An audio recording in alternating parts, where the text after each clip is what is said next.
the bird in Singapore, and it sounds something like this.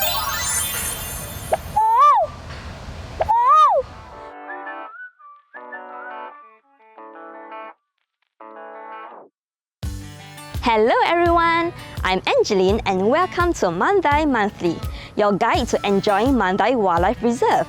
Today, I'm going to bring you to explore an exciting area right at the doorstep of bird paradise. The best part? This place is free for all to enter with plenty of things and unique photo spots to explore. Are you ready?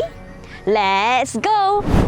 Welcome to Mandai Wildlife West. This ungated public space is located at the entrance of Bird Paradise and the upcoming Rainforest Wild. You will be first greeted by the mesmerising cavern waterfall, the perfect backdrop for your snapshots. The design is inspired by a waterfall in Indonesia, and here's the fascinating part.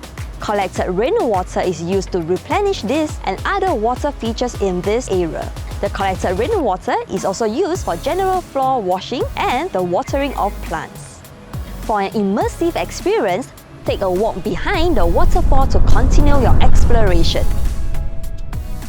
One feature that you definitely can't miss here at Mandai Wildlife West is the lush greenery. Our green roofs are decked up with flowering plants to attract pollinators as well as to cool down ambient temperature. Adding to the charm of the area are the unique benches all around, upcycled from felled trees. Another unique photo spot is the forest stream. As you explore this trail, take a moment to appreciate and look out for the colourful dragonflies that have chosen this area as their haven. But hold on, that's not all. There's so much more to discover about Mandai Wildlife West. Let's go meet an ecologist to find out more. Hello Jie Yi. Hi Angeline. Hi. What is something amazing about Mandai Wildlife West that you can share with us today? So here at Mandai Wildlife West, we actually have planted a variety of native plant species with fruits and flowers that help to attract animals like birds, butterflies and dragonflies as well. And I'm really happy to see that some of these wildlife are making this space their home, as you can see from the bird nests around here.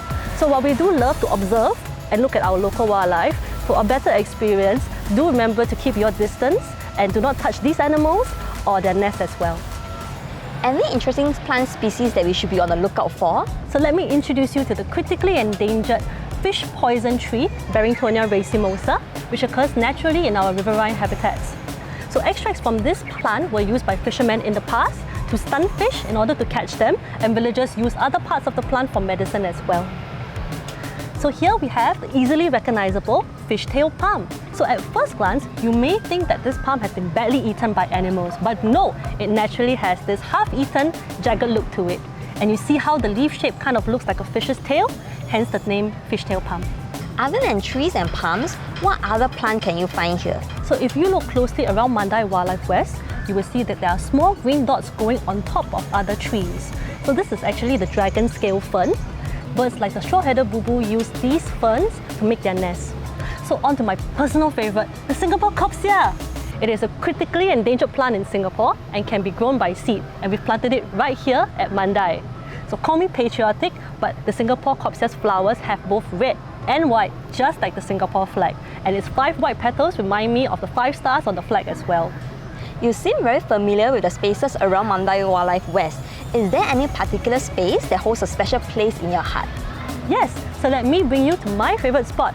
Let's go! So here we are at Ficus Grove, where there are many fig trees. So figs produce their fruit all year round, which makes an important food source for many animals in the forest. So here on my right, we have Ficus microcarpa, or the Chinese banyan fig. It is a strangler fig that starts its life cycle by growing on top of other plants. So the fig's dangling aerial roots will touch the ground, thicken and fuse to the host plant, and the fig's leaves will eventually block sunlight from reaching the existing canopy. So this effectively smothers the original plant that the fig was growing on, hence the name strangler fig.